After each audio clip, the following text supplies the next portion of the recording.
Hello and welcome to my channel. In this video I'm going to be building up and painting the M3 Stuart tank from Warlord games. This is in 1 in 56 scale and it's from World War II. Inside this box are the cards required for playing this game, plus some bases for miniatures, as well as some decal for the tanks. All the tank parts come on 2 separate sprues, and there are 4 different variations of what you can build up. We have the US M3A1 as used in Tunisia. We also have a slightly different version with a varied colour scheme and a flamethrower. We have the British Stuart one with a desert camouflage scheme. And lastly, we have the Soviet Lend-Lease M3. And we can see their colour schemes on the cover of the instructions. And it also goes into detail the different ways to assemble each model. And these are all the plastic parts laid out. It doesn't look like that much. But before I assemble these, I'm going to get them primed up. And then I'm going to cover them in a military green paint. And this should help save me some time later on. And once that's all dried, we can start snipping. First off the sprue are both the left and right side tank wheels. Then I need to cut off or sand down the tabs. I will touch up the green paint at a later date.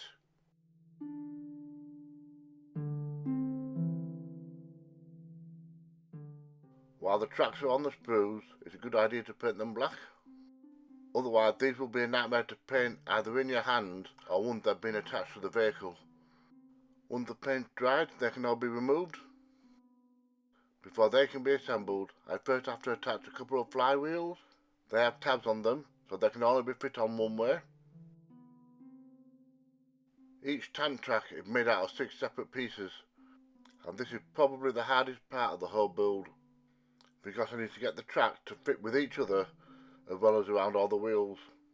This means they're slightly uneven in places, but it's not totally noticeable.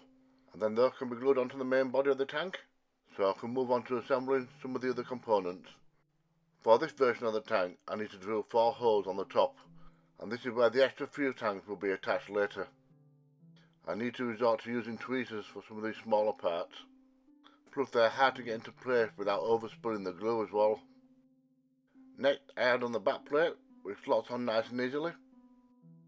Then I have the machine gun to slot into place, and this is where the secondary weapon can be swapped out depending on which version of the tank you're making.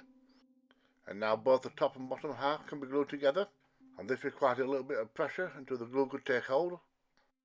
Then I have fixed 2 small panels at this corner, followed by a longer one on the left hand side. There are a few more panels to be put into place along the front, corner and side, and it makes a huge difference when those are being glued in, as it's now starting to resemble a tank. I have a pair of boxes to attach at the back, one on each side, and that's followed by these tiny little cylinders, and they require a little bit of force to get into the peg hole. And then there's a panel to attach at the back which contains a spare shovel. I'll paint up the accessories once the assembly is completed. This fragile thing I'm gluing into place is the aerial. I'm always afraid that these will eventually break off. Next, there's a pair of lights to attach to the front. And now it's time to start assembling the turret. And this is another part which is quite fiddly, because if you get the alignment slightly off, it affects the next stage. This gun can be movable if you choose, but I found that it kept dropping off, so I just glued it into place. Next I put into place the top of the turret, plus some other smaller accessories, and those help to hide some of the seam lines.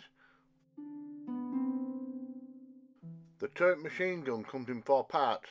This middle part is unnumbered, and I can't find anything similar on the sprues. Then eventually I find it. It has an extra sprue tab on it, which helps disguise it further. So with that removed, I can finish the assembly of the machine gun and glue it onto the turret. And this is why we proofread our paperwork first before going into production. Trust me, I know, I come from that background. And now I can quickly assemble the extra fuel tanks. And once I find the right orientation, I can slot the turret into place. This is held in with friction alone, so it can be moved to whichever position required. And now the extra fuel tank can be glued into place, and that's the assembly part completed. We have 3 tank commanders to choose from. The guy on the left is the American, and that's the one we want. I just need to snap off the spool tabs and clean them up, and once it's been painted it will slot into the opening on the top, something like this. And now I can touch up the green paint from the assembly process. Spraying it into the lid is probably the best way of doing it. And there are also a couple more colours to add. There's some white for the headlights and black for the machine guns. And once this has been done, we can move on to the next process, and that's applying the decals. And the only guide we have to go by is a single photograph, and that doesn't show every decal. But nevertheless, I apply as many as I can, leaving off only those I'm not sure about. There's supposed to be a little bit of yellow at the base of the gun turret. I've chosen not to paint this on as I'm not confident that I can match the same colour as the decals. With all those in place, I leave them overnight to set, then I can move on to the weathering.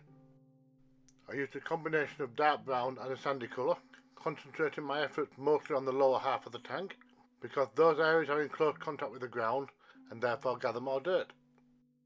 Because weathering powder easily rubs off, now is a good time to spray on some matte sealer, although you have to bear in mind that this will dissolve some of the weathering powder a little bit. And now I can get the tank commander painted, and he pretty much consists of only 3 colours. That's flesh, browns and greens, so it doesn't take too long for him to be completed.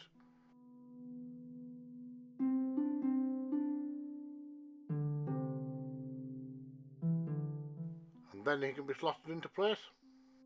So that's my US M3A1 Stuart tank completed. I've tried to match the box art where possible and got it somewhere close, minus a little bit of paint and a couple of decals. And speaking of decals, the USA decal on the left hand side has vanished. I think this must have been rubbed off during the weathering phase, so I have to be more careful in the future.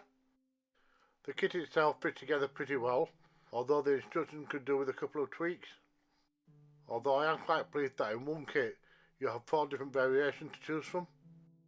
According to the box, the time period you can use these tanks are from 1939 through to 1945.